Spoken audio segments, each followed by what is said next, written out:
1 whole fucking minute of logos, 2 of which were for the same company. But they literally repeated showing the DreamWorks logo just because 2014 was their 20th anniversary. Shoot, now we're in 2024, and that means DreamWorks is 30 years old now. Wow, I'm getting old. This is Burke. The How to Train Your Dragon franchise is based on British children's books, and Burke is a semi-dirty word to British children. Burke means nothing to American kids. For the US version, they should have changed the village name to Fart. Even if it doesn't mean anything to the US, Burke sounds cool on its own, and you could see this as an in-joke that only some people would understand, which is fine. And I feel like these movies would have sucked if they opened with Hiccup saying, "This is farts." This is Burke. Also narration, and the same narration that started and ended the first movie. 2 sins for the same thing. Padding the sin count. Dragon racing! These Burke assholes are the most progressive f***s in human history, going from hating dragons for bullshit reasons to having dragon races in just 5 years after learning they weren't so bad after all. It's almost like this is a fictional world, and so it's not as realistic as the real world. Also discount Quidditch. Why do you keep thinking of Harry Potter when you talk about How to Train Your Dragon? That's 9 for the twins! Of course the twins are winning, they're 2 people, and they have the dragon with the 2 heads, giving them an unfair advantage. No, that's not it. If you actually watched the movie, you would have seen Snotlout and Fishlegs are simping for Roughnut, and so when they grab their own sheep, they just give theirs to Roughnut. Notice how both Snotlout and Fishlegs' nests are empty? Now, dragons used to be a bit of a problem here, but that was 5 years ago. Everyone was terrified of dragons, and they constantly burned down the village. Yes, that was a bit of a problem. But they domesticated dragons in only 5 years? Come on. Another case of repeating a previous sin. Did I say padding the sin count yet? We have custom stables, all-you-can-eat feeding stations, a full-service dragon wash. Burke could not possibly have the infrastructure to support this nonsense, but I'm guessing they sold high on all those dragon tiers. I mean, these are the same Vikings that were forced to constantly rebuild houses when dragons attacked, so I'd say this is another Tuesday for them. Even top-of-the-line fire prevention, if I do say so myself. As long as a dragon starts a fire right under this exact spot, otherwise they're screwed. Sure, they won't always be able to anticipate every spot, but they can at least water the spots that dragons seem to fire the most. Also, this isn't preventing any fires, it's just putting them out. If they found a way to fireproof their buildings with some sort of magical paint, then I'd be impressed. I think Hiccup is simply saying that this will prevent the fire from spreading. This town exchanged their dragon cruelty for sheep cruelty. Too bad they don't have a toothless to show them the error of their ways. Do you know how dumb sheep are? Adult sheep can weigh well over 100 pounds, yet these kids are able to throw it around, hold it with one arm, and do backflips and without breaking a sweat. Excuse me? Starfly! This guy is not only wielding a weapon that would be nearly impossible to carry, but he hits his friend in the face with it, and he isn't dead the next time we see him. He is completely fine. And here's the questioning cartoon logic part of the video. Honestly, dragons existing in this world at all is more ridiculous than kids carrying a sheep and Fishlegs surviving this. What in the name of Wile E. Coyote is this bullshit? A flight suit that helps him glide just in case he falls off of Toothless, which makes sense for him to build considering he built the tail fin for him in the last movie. What's the problem? It seems a little reckless for Toothless to be spitting fireballs at Hiccup, especially after he seemed reluctant to do this in the first place. Do you not remember when Hiccup said in the first movie that Night Furies never miss? I think he'll be fine. They both survived this. Luckily for them, there was a much softer rock pillar directly behind the one he almost slammed into. How would this have killed Toothless?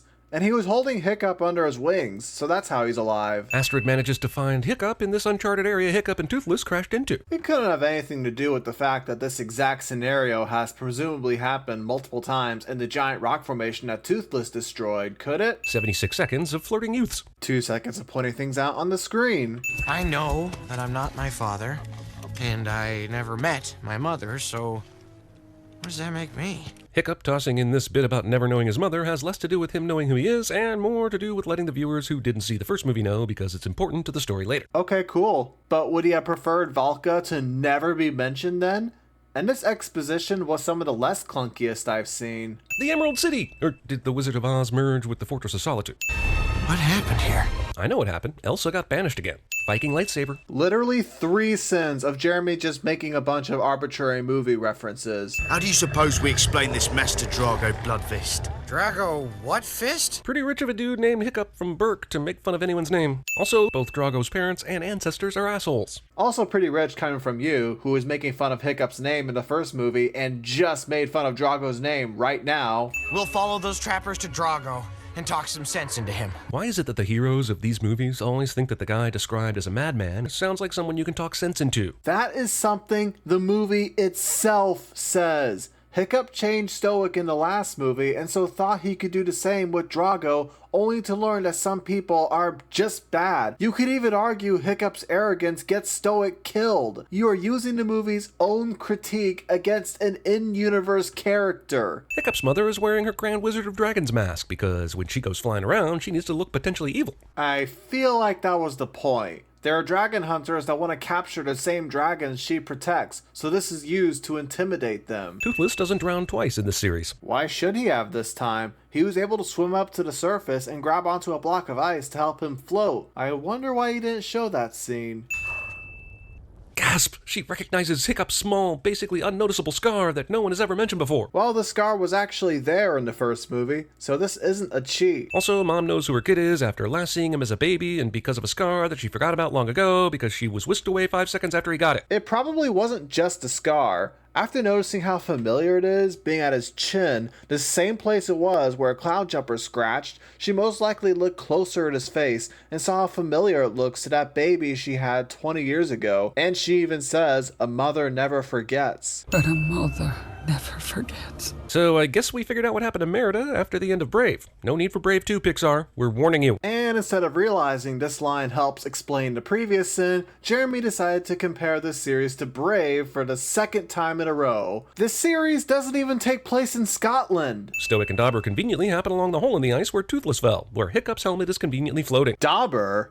His name is Gobber. You show some respect to the best character in the trilogy. Find them, Skullcrusher. Dragons can apparently pick up scents like bloodhounds, even though this mask has been sitting in ice-cold water all this time. Why not? You try looking up a Wikipedia page on dragons and finding that ability. No problem. While this isn't Wikipedia, here's a wiki article that confirms that Rumblehorns, which is the kind of dragon Skullcrusher is, can track really well. But even if I couldn't find this article, why is this a sin? Dragons don't exist in real life, so the writers can assign whatever abilities they want to them. You don't have the right to say, this is wrong. Muppet Ripoff Dragon. How does this remind you of the Muppets? Like, at all? Everyone back home had dragons of their own. If only it were possible. No, really. Believe me, I tried as well. Valka doesn't believe Hiccup, even though he still lives in Burke, and she hasn't been there in 20 years. I don't blame her though, since she tried to convince Vikings to stop killing dragons and they didn't listen. People are not capable of change, Hiccup. Said the stay-at-home mom of a small child and wife of the village king before she decided to make a go of this whole dragon sanctuary thing. Yeah, you completely missed her point. Valka is saying people aren't willing to change their minds and approaches to certain things. She wanted peace with dragons since Hiccup was a baby, and that hasn't changed over the last 20 years.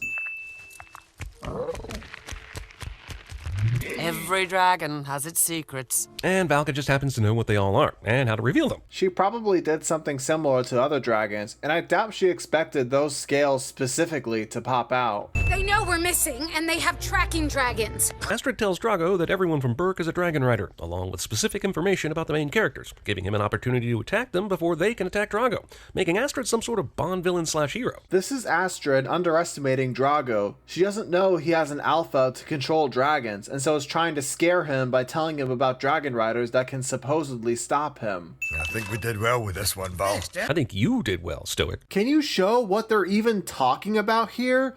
Because for viewers who probably haven't seen this movie in a while, this scene is completely out of context. Anyway, both Hiccup and Stoic are talking about how Burke has changed with all the dragon domestication. So, what's your point?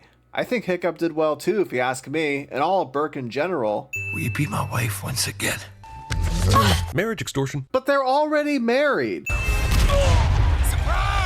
Movie expects me to believe these kids were able to get past all the guards and soldiers, hide in the traps with their dragons, and blow their way out of the traps that were designed to contain f***ing dragons, and ultimately almost defeat this giant army? I guess so. The only reason the dragons couldn't break out was because they were tied down, and the teenagers simply cut the ropes. I guess eventually she's gonna marry both of these guys?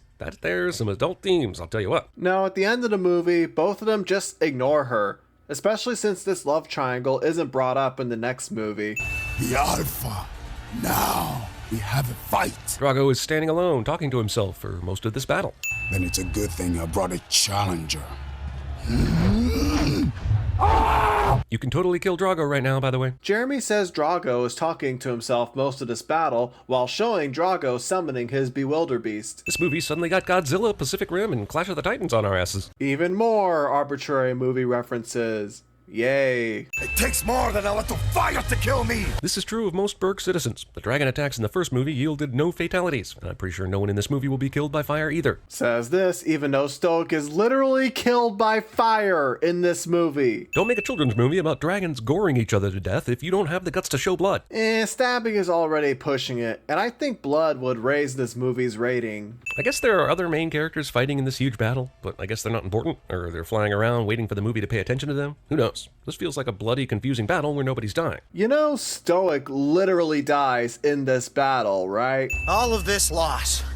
And for what? Hiccup still thinks he can talk to this guy. Even more repeating yourself, which, ironically, I feel like I'm doing. To become unstoppable?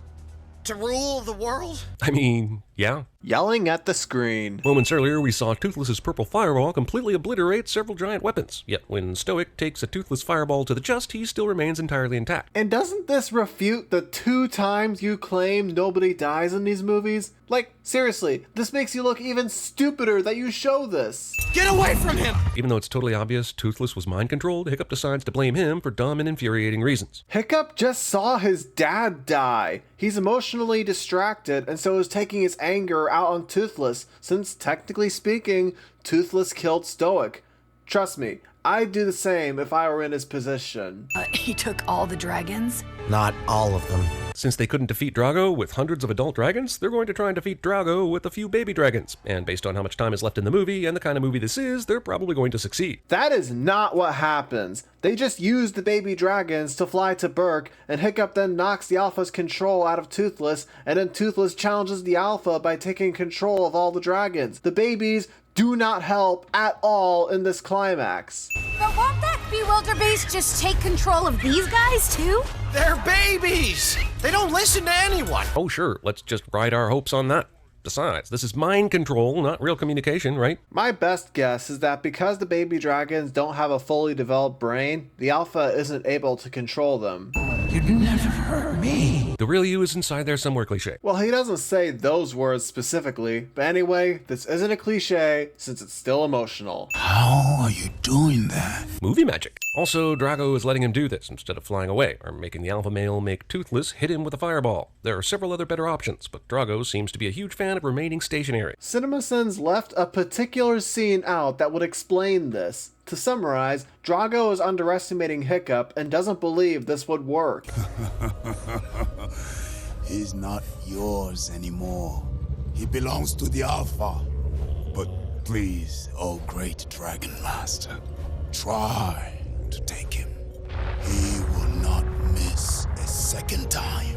Is he incapable of being re-mind controlled now? The Alpha follows Drago, and Toothless just dropped him on the ground. No way the Alpha would immediately try this again. Wait, is this movie saying as long as the dragons can't see, the wildebeest can't control his brain? Another one of those cases where I had to think about it, and I hope this is an acceptable answer from context clues. All the dragons that the Alpha controls are able to do that almost instantly, implying it doesn't require eyesight. But for Toothless, since he becomes the new Alpha, this says to me that he is harder to control. This is shown when the Alpha took a little while to control him to kill Hiccup. He had to specifically look into his eyes, so blocking it out should help here. This is Burke.